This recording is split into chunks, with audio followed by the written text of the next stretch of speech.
अच्छे दिन आने वाले हैं क्योंकि मोदी जी अब जाने वाले हैं। महंगाई से आम आदमी त्रस्त है और मोदी जी जुमलों में व्यस्त हैं।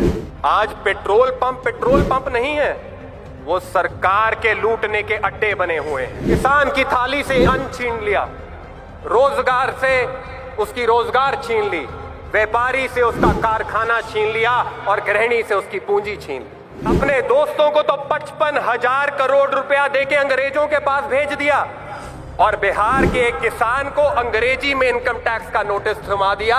उसकी क्या गलती थी? जो कारवां 15 लाख से शुरू हुआ था वो आज फिसलते फिसलते फिसलते पकौड़ों पे आके रुक गया है।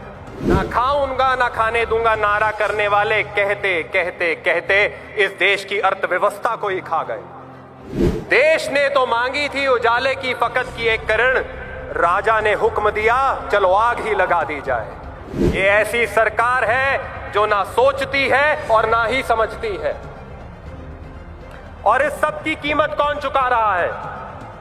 मोदी जी की विफल नीतियों की कीमत आप और मैं अपनी गाड़ी कमाई गवा के चुका रहे हैं। अधिवेशन में उपस्थित भारतीय राष्ट्रीय कांग्रेस के ऊर्जावान युवा अध्यक्ष श्री राहुल गांधी जी, इस पार्टी की प्रेरणा स्रोत श्रीमती सोनिया गांधी जी, आदरणीय मनमोहन सिंह जी, वरिष्ठ नेता और कांग्रेस पार्टी की आत्मा और रूह, और जिसकी रूह और आत्मा में कांग्रेस पार्टी बसती है, आप सभी कार्यकर्ताओं को मैं झुक के नमस्कार करता हूं।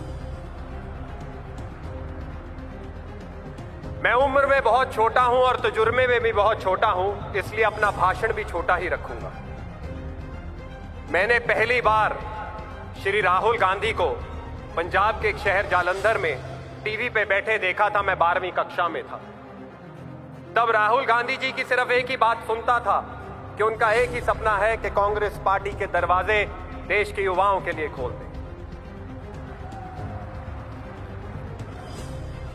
उनका ये परिवर्तन लाने की क्षमता, सरफरोशी का ये नतीजा है कि मेरे जैसा युवा जिसने उनको पहली बार टीवी में देखा था, आज राष्ट्रीय मीडिया पैनलिस्ट के रूप में मुझे टीवी पे बिठा दिया ताकि मैं श्री राहुल गांधी की बात लाखों करोड़ों हिंदुस्तानियों के सामने रख सकूं। मैं आपका कोटि कोटि धन्यवाद देता हूं।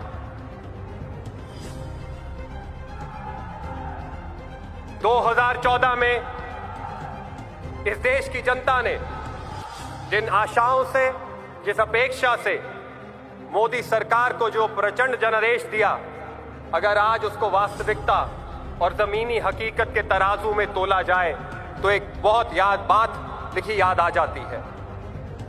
देश ने मांगी थी एक उजाले की फकत की एक किरण। देश ने तो मांगी थी उजाले की फकत की एक किरण, राजा ने हुक्म दिया चलो आग ही लगा दी जाए।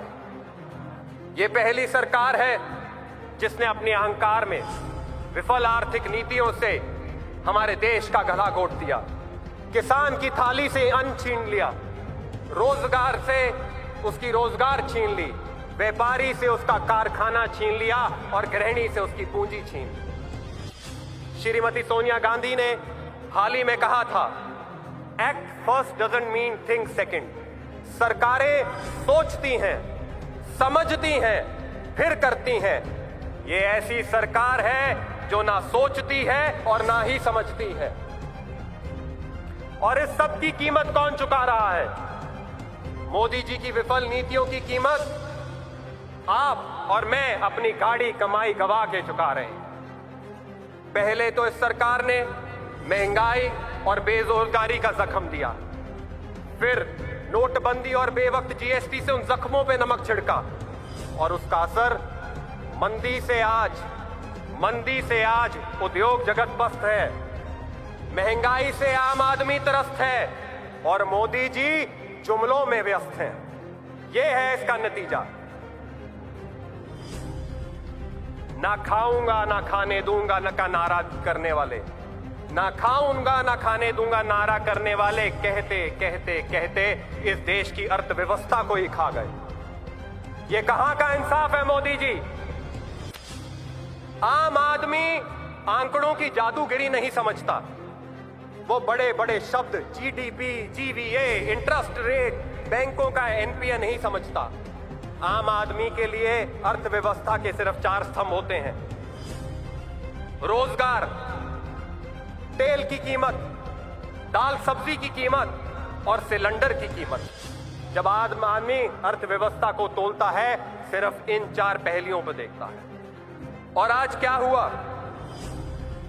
आज पेट्रोल पंप नहीं है, वो सरकार के लूटने के अड्डे बने हुए हैं। एक तरफ हमारी सरकार थी, $110 पे तेल था, फिर भी इस देश में 70 रुपए पे था। एक मोदी जी की सरकार है कि डॉलर $50 पे भी आ गया, फिर भी तेल 70 रुपए पे बिकना था। इस सरकार का एक दायित्व था कि जनता को धूप ना लगे। एक तरफ मनमोहन सिंह जी की सरकार थी, जब अंतर्राष्ट्रीय स्तर पे तेल की कीमतें महंगी थी, देश पे कोई बिना टैक्स लगाए खजाने से पैसे भरे। और एक ये सरकार है, आपकी जेबों में हाथ डाल के 7.5 लाख करोड़ रुपया टैक्सों में निकाला और अपने खजाने भरे। क्यों? 5.5 करोड़ इस देश का व्यापारी, जिसे एमएसएमई कहा जाता है, जो 15 करोड़ लोगों को रोजगार देते हैं। 5.5 करोड़ एमएससी, मध्यम वर्ग छोटा व्यापारी, जो 15 करोड़, वो आज मोदी जी से पूछ रहा है कि क्यों हमारे कारखानों पे ताले लग रहे हैं और जो गबनबाज काम भी नहीं करते उनकी तिजोरियां भर रही हैं। ये कहां का इंसाफ?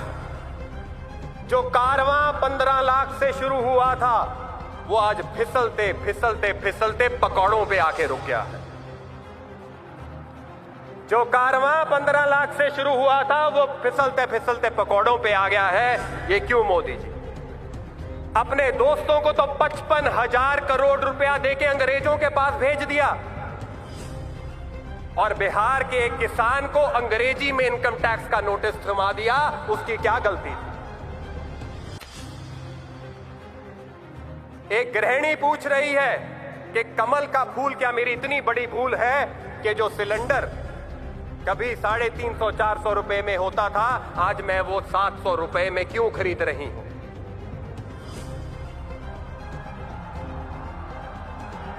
और पर मोदी जी को ये आवाज नहीं आ रही। मोदी जी को ये आवाज नहीं आ रही क्योंकि दीवारें बहुत ऊंची हो गई हैं। पर मोदी जी भूल गए हैं, पर मोदी जी भूल गए हैं कि एक आंसू भी हुकूमत के लिए खतरा है। एक आंसू भी हुकूमत के लिए खतरा है। तुमने अभी देखा नहीं आंखों का समंदर होना। वक्त की कमी है, अंत में सिर्फ इतना कहूंगा कि जिम्मेदारी अब हम पे है। जनता ने मोर्चा खोल दिया है, अब हमें आवाज उठानी है। जो पाखंडी राष्ट्रवाद की खोल में छुपे बैठे हैं, उन्हें बेनकाब करना है। और अब सभी लोगों को घर घर जाके एक संदेश देना है कि अब अच्छे दिन आने वाले हैं, क्योंकि मोदी जी अब जाने वाले हैं। शुक्रिया।